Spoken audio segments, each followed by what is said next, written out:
Kianza unasema? Imeshaanza. Jamani jamani tuko hapa panaitwa wapi hapo? Bagamoyo. Bagamoyo eti. Pande. Tuko hapa Mpande, Bagamoyo. Maeneo ya Ununio. Tumepigiwa kule Ununio. Tulipigwa sana na polisi.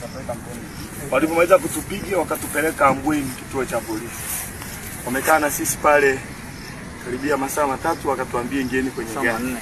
Masaa 4 wakatuambia ingieni kwenye gari. Wametuingiza kwenye gari, wameanza safari. Watu wameumizwa sana. Watu wameumizwa. Tumefika hapo wametushusha hapo. Wakatuambia endelee na mambo yenu. Kwa hiyo tupo hapa tunaomba msaada. Watu wameumiwa kama mnavyoona, hata mimi huwa amenivunja, huyu mzee amevunja kono, dada hapa hawezi kutembea, wamepiga hata mwanamke hawezi kutembea.